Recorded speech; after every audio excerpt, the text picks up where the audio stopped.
how to read nutrition facts labels when you have high blood pressure. High blood pressure is a leading cause of heart disease, strokes, kidney failure, and according to the CDC, nearly half of the adults in the United States have high blood pressure, yet only about 1 in 4 have it under control. Well, this is largely because your nutrition plays a major role in controlling your high blood pressure. But in order to control your high blood pressure, it's important that you control the foods that you put in your mouths. Many people really want to make good choices when it comes to eating, but nutrition facts labels can often be tricky to read and misleading. So today we're going to talk about it. We're going to discuss how to read nutrition facts labels when you have high blood pressure and how to make more informed choices about the foods that you eat. Well, first of all, how do you know if you have high blood pressure? How do you know if I'm even talking to you? Well, when it comes to your blood pressure reading, if that systolic blood pressure or that top number is 130 or greater, or if that diastolic blood pressure, the bottom number, is 80 or greater, then by definition, you have high blood pressure.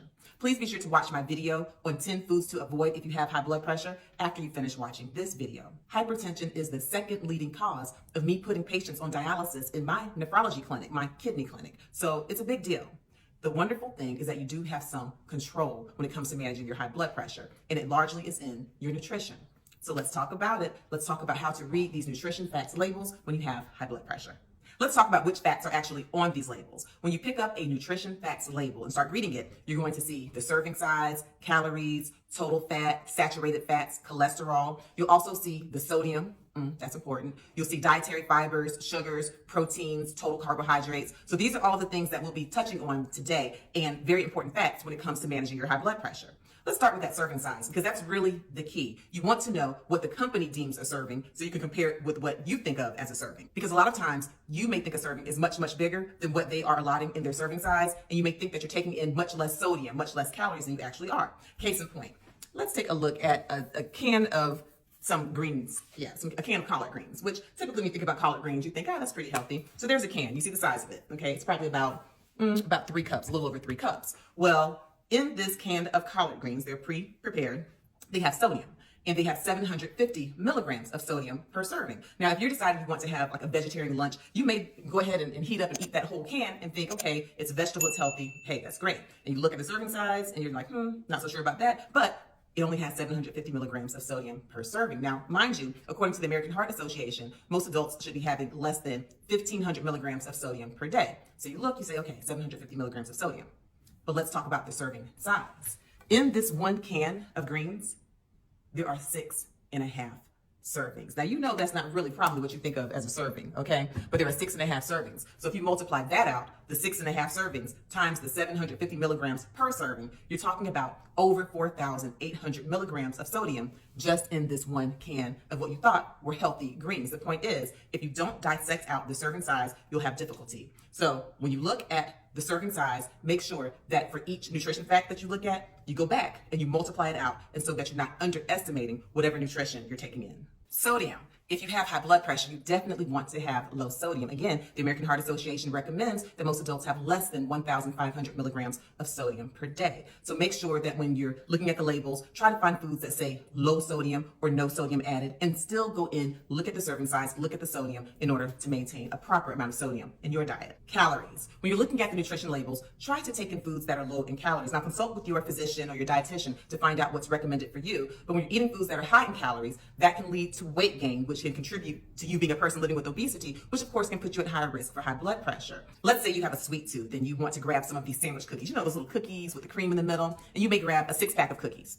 And if you look at the nutrition label, it will say calories 77 for most of these, average size cookies. But you have to go back to that serving size. And what do they consider a serving?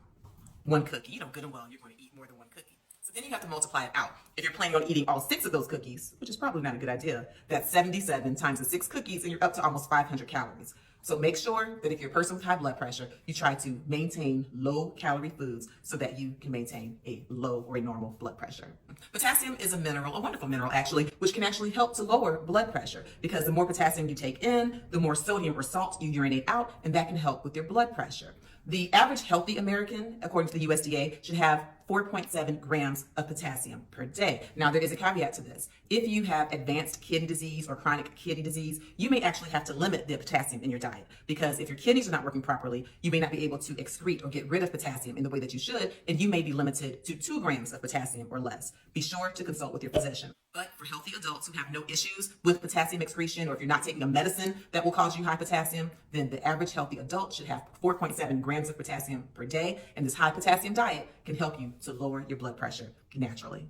Fiber. When you look at the nutrition facts label, fiber is your friend. Foods that are high in fiber can help you to lower blood pressure, and they can help to reduce your risk for heart disease. So you want to choose foods that are high in fiber, like whole grains, fruits, vegetables, nuts, and seeds. According to the USDA, the average female should have 25 grams of fiber per day. The average male should have 38 grams of fiber per day. Magnesium is a mineral that can also help to lower blood pressure naturally and help to reduce your risk for heart disease. And so you want to look for foods that are high in magnesium when you're looking at those nutrition facts labels, such as nuts, seeds, legumes, whole grains. The daily recommended intake for magnesium for average healthy adults is 400 to 420 milligrams of magnesium a day for men and 300 to 320 milligrams of magnesium a day for women. Again, if you have certain diseases such as advanced kidney disease, you may need to limit the magnesium in your diet. Be sure to consult with your physician and your dietitian. Another part of the nutrition label is total and saturated fats. You want to be sure to have foods that are low in saturated fats in order to help to maintain a normal blood pressure. If you have foods that are high in saturated fats, it can lead to high blood pressure, it can lead to heart disease, and you want to be sure that less than 10% of the calories you consume have saturated fats. So if you're dealing with a 2,000 calorie diet, you want less than 200 of those calories to consist of saturated fats. You also want to look at the cholesterol on the label. You want to have a low cholesterol diet. When you have a diet that's high in cholesterol, this waxy fat cholesterol can stick to inflamed blood vessels. It can lead to narrowing of the arteries, which can worsen high blood pressure. So if you have hypertension, you want to have a low cholesterol diet. Be sure to watch my video on how to unclog your arteries naturally after you finish watching this video. Total carbohydrates. Total carbohydrates can worsen your high blood pressure. So when you look at the nutrition facts label, try to have foods that are low in total carbohydrates, especially refined or processed. You want to avoid having a lot of added sugar because this can worsen your hypertension. You want to choose foods that are high in fiber, high in protein when you're looking at those nutrition facts labels and making your choices. Ingredients. Make sure you look for any hidden ingredients that just should not be in your foods. You want to look for foods that have a shorter ingredients list because they will be less likely to have a lot of added or processed foods. You want to look for words like whole, natural, and that will help to give you the idea that they're less likely to be processed. You also want to know the different names of sugar. So it might not just outright say sugar. It may say high fructose corn syrup, or it may say maltose, or it may say brown sugar, or it may have a name that just doesn't sound familiar to you. You want to make sure that you research the ingredients that are on your label and do this in order to help to maintain a lower blood pressure.